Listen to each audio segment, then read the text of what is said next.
Masayang bati sa inyong lahat mula sa Ophirian Heritage Conservatory. Bago tayo magpatuloy, nais naming batiin at i-welcome ang mga bago nating kapatiran na nagpasakop na sa Covenant sa pamamagitan ng bautismo. Labis tayong nagagalak dahil langkay-langkay po sila na naglalabasan mula sa Babylonian religions. Latest news from Misamis Occidental, isang buong local church ng sektang Adventurist ang sumama na sa atin. Welcome to the flock. Tulad ng sinabi natin noong nagsimula tayo, barely 1 year ago, hahakuti namin ang mga tupa. Here we go. The bird of prey from the east ay tuloy-tuloy na lumilipad. Isa pang magandang balita, nalalapit na tayong magkaroon ng paaralan ng kasulatan. Isang institusyon kung saan mag-aaral at magsasanay ang ating mga preachers, leaders at mga priests. Ito ay isang Bible Institute or shall we call it a seminary. Priority dito ang mga ex-pastors mula sa iba't ibang sekta na lumipat na sa atin. Isa na namang salita ni Messiah Yahawashi ang natutupad. Matthew chapter 9 verse 36 to 38. When he saw the crowds, he had compassion on them because they were harassed and helpless like sheep without a shepherd. Then he said to his disciples, "The harvest is plentiful, but the workers are few. Therefore, ask the master of the harvest to send out workers into his harvest field."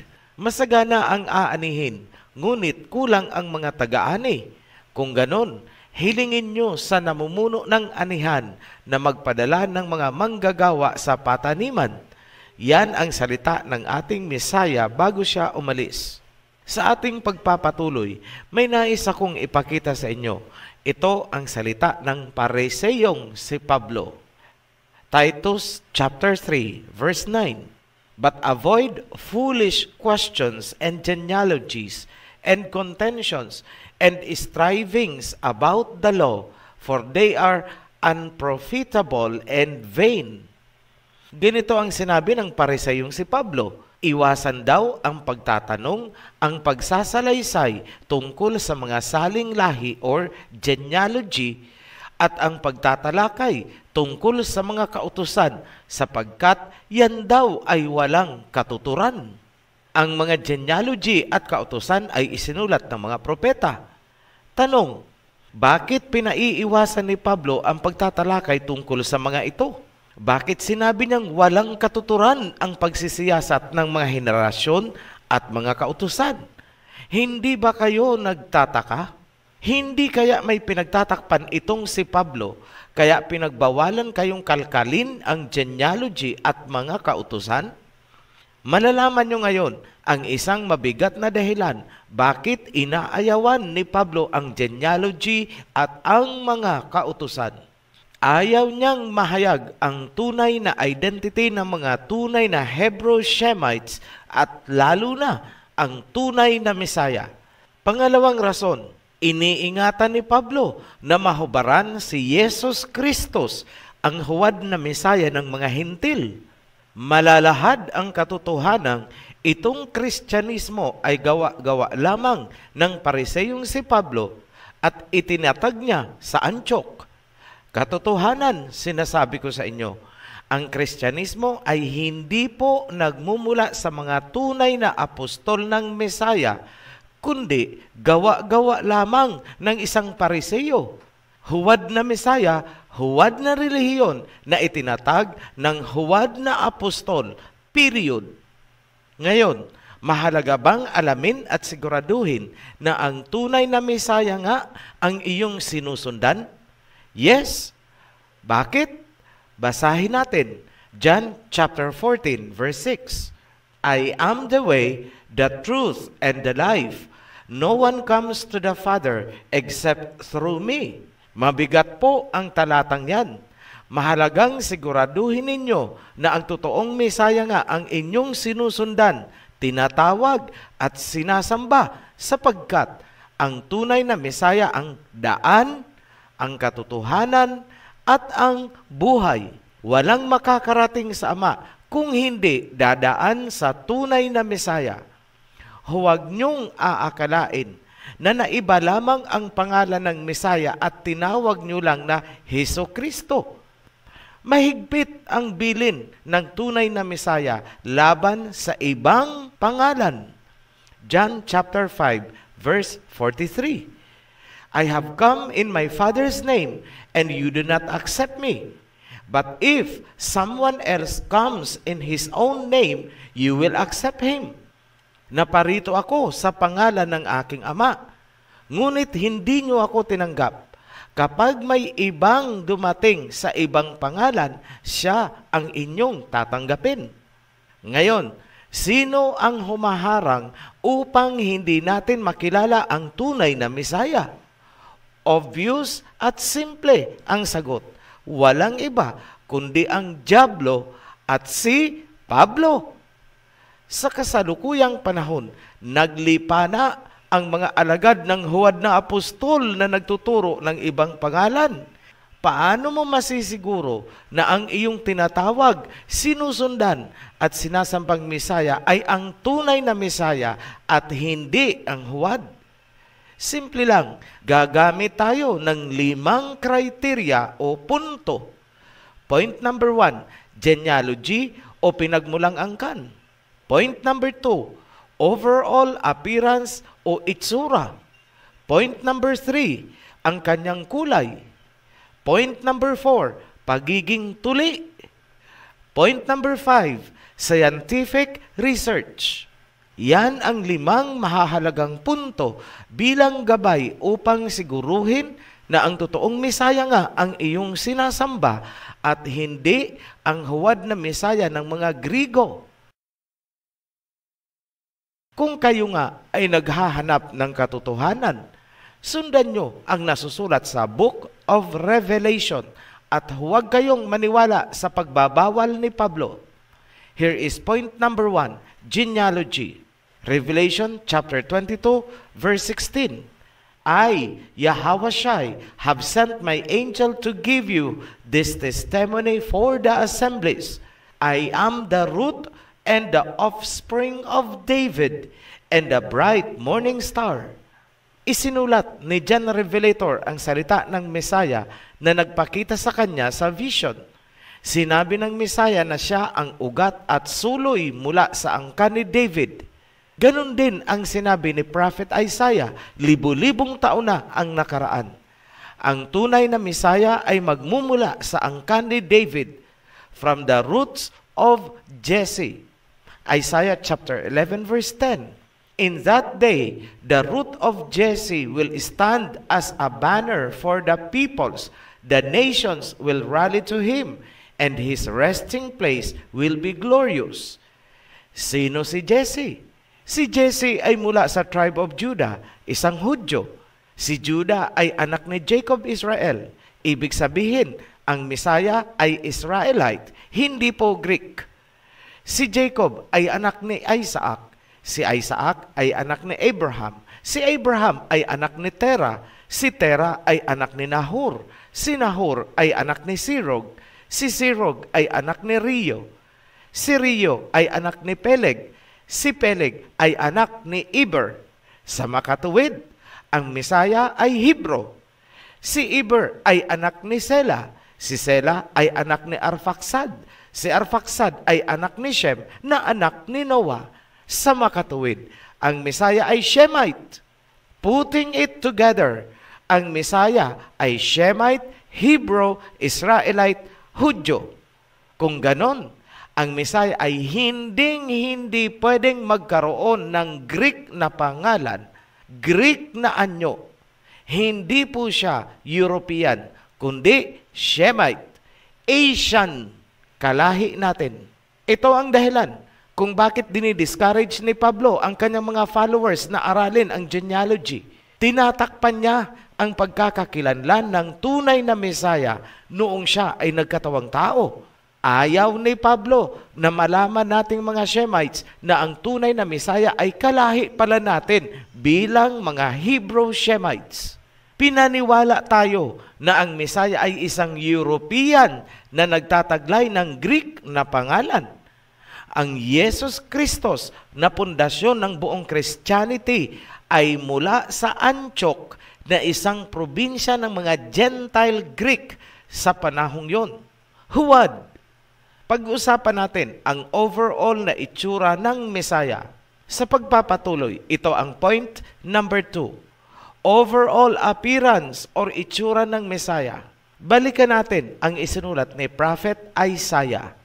Isaiah chapter 53 verse 2. He grew up before him like a tender shoot, and like a root out of dry ground. He had no beauty or majesty to attract us to him. Nothing in his appearance that we should desire him. Ayon kay Prophet Isaiah, ang Mesaya ay walang taglay na kagwapuhan o kagalang-galang na anyo. Wala siyang kaaya-aya o anumang itsura or personalidad na nakakaakit sa paningin ni numan. Sa madaling salita, hindi artistahin ang kanyang dating. Hindi siya ang tisoy-tisoy na sinasamba ng Christianity ni Pablo. Pakibasa na lang po ang buong Isaiah 53 para sa mga karagdagang impormasyon. Point number 3, ang kulay ng Mesaya. Ayon sa genealogy, ang Mesaya ay Hebrew Shemite mula sa tribe of Judah na anak ni Jacob, kung kaya tinawag na Israelite Jew. Tanong, ano ang kulay ng mga Hebrew Israelites? Malalaman natin sa mga pangyayari na nasa Old Testament noong sila ay lumabas mula sa Egypt. Numbers chapter 12, verse 10. When the cloud lifted from above the tent, Miriam's skin was leprous. It became as white as snow. Aaron turned toward her and saw that she had a defiling skin disease. Tandaan ang paglalarawan. Ang kulay ng balat ay nagbago, naging puti na parang snow. Tingnan din natin si Moses. Ano ang kanyang kulay bilang Hebrew Israelite? Exodus chapter 4 verse 6.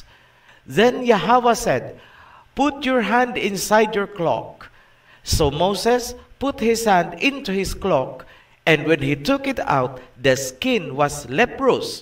It had become as white as snow. Kunting analysis lang po ang kailangan natin. Ang paglalarawan na it became white as snow or naging puti na parang snow ay nagpapakahulugan na ang normal na kulay ng mga Hebrew Israelites ay hindi puti, kundi brown to dark blackish brown. Kung kaya, noong nagkaroon ng leprosy ay sinabing nagbago at naging puti tulad ng snow. Common sense po. Kakulay natin ang tunay na Mesaya sapagkat siya ay kalahi natin, isang Hebrew Shemite.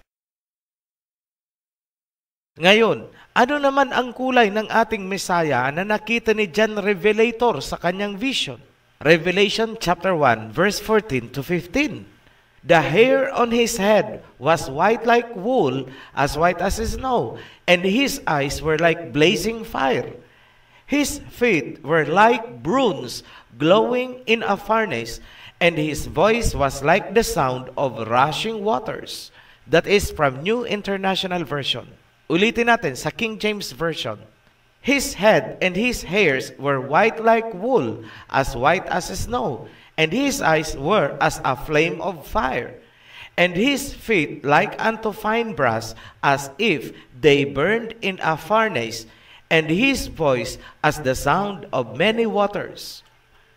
May tatlong mahalagang information na ibinigay sa Revelation: buhok, kulay ng balat, at boses. Ayon sa talata, ang kanyang kulay ay parang fine brass or bronze na nasunog sa hornohan. Ito ang kulay ng fine brass na nasunog sa horno or oven. Ang bronze na nasunog sa horno ay golden brown naman. Meaning, ang kulay ng Mesaya ay golden dark brown to blackish brown. at ang kanyang buhok ay kulot or woolly. Mayroong translation issue pagdating sa buhok. Mali po ang white as wool sapagkat hindi po lahat ng wool ay white or puti. Ang tama ay curly as wool, kulot. Ayon pa kay John Revelator, ang boses ng Mesaya ay maihahalin tulad sa rumaragasa o lumalagaslas na maraming tubig. Ibig sabihin, hindi yung typical na masculine voice na buo at malagong, kundi parang lumalagaslas na tubig habang dumadaloy sa batuhan ng ilog. Imagine nyo na lang ang tunog ng waterfalls. Lumalagapak ang tunog, hindi malagong. Ngayon, napatunayan natin ang tunay na Mesaya ay brown to dark, blackish brown. Sino pala itong tisoy-tisoy na Greek-European Mesaya na inaawit-awitan ng papuri at niluluhuran nitong mga Kristiyano? Obviously, huwad, fake, peke. Patunay lamang na ang Kristyanismo ay huwad sapagkat yan ay itinatag lamang ni Pablo sa Antioch. Hindi yan ang pananampalataya ng mga tunay na apostol na nasa Jerusalem. Magpatuloy tayo sa point number 4, pagiging tuli ng tunay na Mesaya. Ang mga Hebrew-Israelite kung saan isinilang ang tunay na Mesaya ay nagmumula kay Jacob. Si Jacob ay anak ni Isaac. Si Isaac ay anak ni Abraham. Ano ang punto? Genesis chapter 17, verse 3 to 5. Abraham fell face down, and Elohim said to him, "As for me, this is my covenant with you. You will be the father of many nations. No longer will you be called Abram. Your name will be Abraham, for I have made you a father of many nations." Verses 10 to 12. This is my covenant with you and your descendants after you, the covenant you are to keep. Every male among you shall be circumcised. You are to undergo circumcision, and it will be the sign of the covenant between me and you. For the generations to come, every male among you who is 8 days old must be circumcised. Sa makatuwid, si Moses ay tuli, ang mga Israelites ay tuli, ang tunay na Mesaya ay tuli, sapagkat sila ay mga descendants ni Abraham na nasasakop ng covenant of circumcision. Ngayon, bakit natin tinatalakay ang circumcision? Sapagkat ito ay pagkakakilanlan ng tunay na Mesaya versus huwad na Mesaya. Ang tunay na Mesaya ay tuli. Alam natin yan. Paano ang huwad na Mesaya? Tuli din kaya? Jesus Christos, Jesus Christ, Hesus Kristo, ikaw ay isang Greek. Hindi ka Hebrew. Hindi ka lahi ni Abraham.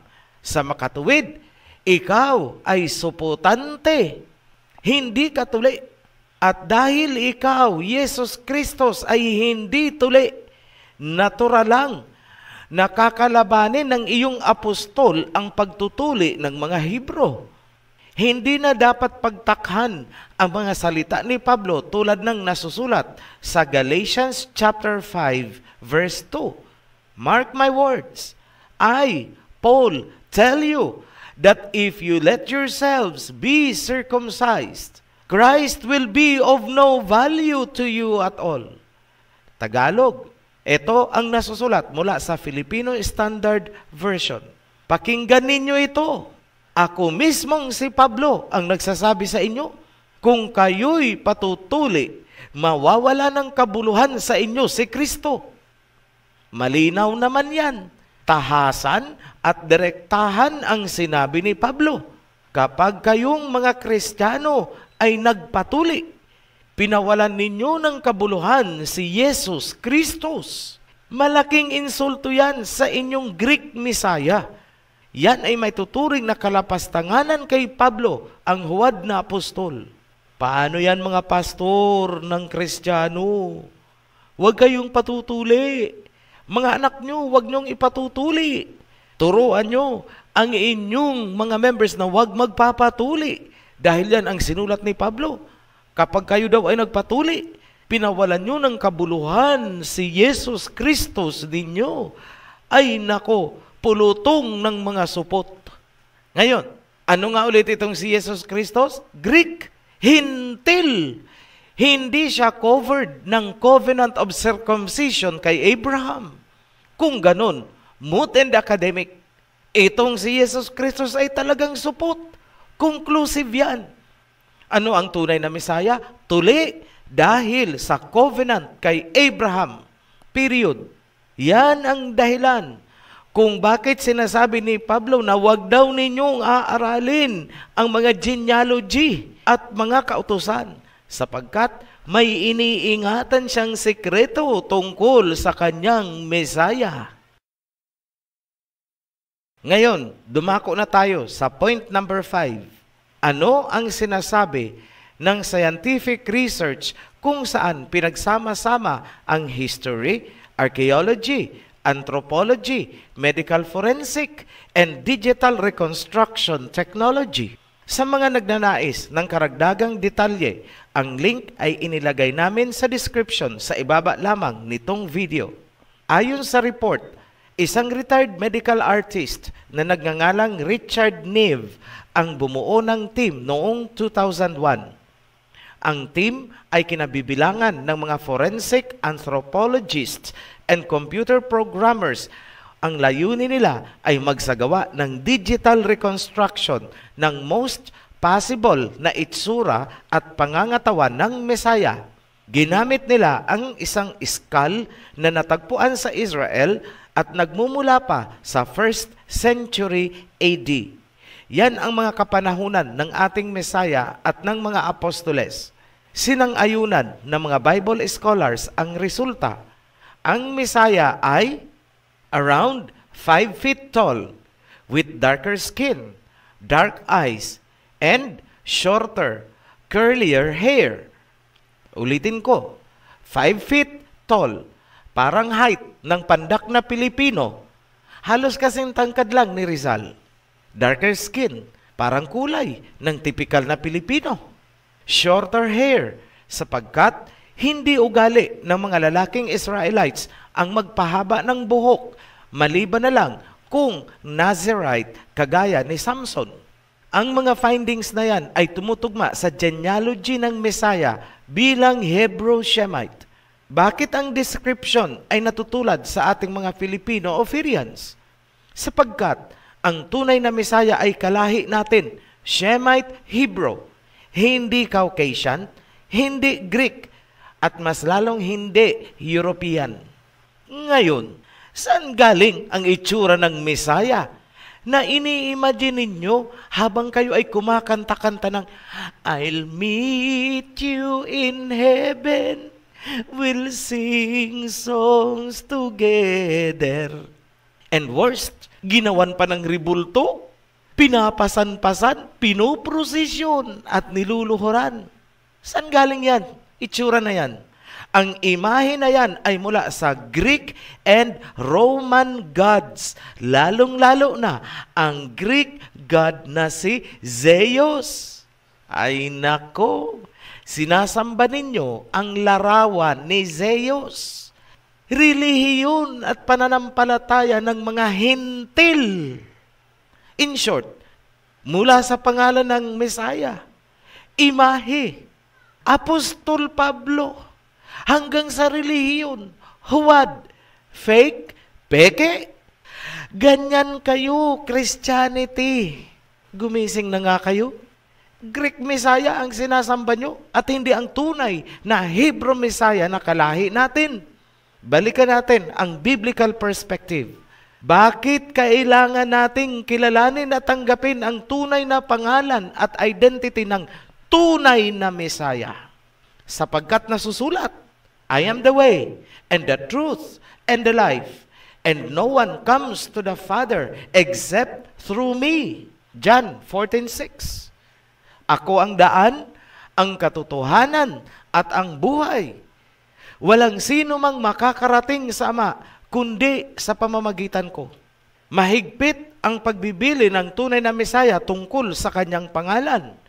John chapter 5, verse 43. I have come in my Father's name, and you do not accept me. But if someone else comes in His own name, you will accept him. Ako ay naparito sa pangalan ng aking Ama, ngunit hindi niyo ako tinanggap. Kapag may dumating na may ibang pangalan, siya ang inyong tatanggapin. Ano ang pinakabuod na gusto naming ipagdiinan sa inyo? Kilalanin at tanggapin ang tunay na Mesaya kung ano siya, spiritually and literally. Yan ang totoong kahulugan ng salitang truth, katotohanan. Huwag po puro claim. Dapat niyong ipagsigawan sa buong mundo. Ipagmalaki na kalahi natin ang tunay na Mesaya. That is truth. Huwag kayong taksil sa iyong sariling lahi. Huwag kayong taksil sa tunay na Mesaya. Huwag kayong taksil sa ating bansa. Tigilan nyo na ang kakaprosesyon, kakakaluhod-luhod at kaka-imagine ng rebulto ni Zeus ng mga Greeks. Sinisira nyo ang kaisipan ng mga kabataan. Hindi aasenso ang ating bansa hanggat hindi ninyo binabago ang inyong mga paniniwala. Mananatili tayong alipin at sunod-sunuran sa mga hintil, generation after generation. Your choice, your life. At para sa inyong mga pastor at takapagturo ng huwad na Mesaya at huwad na relihiyon, sunod-sunuran sa huwad na apostol. Sa muli, makinig kayo. Save your souls. Ito ang panawagan ni Haring David galing kay Aba Yahweh. Tipunin ninyo sa akin ang aking mga banal, yaong nagsitipan sa akin sa pamamagitan ng haing alay.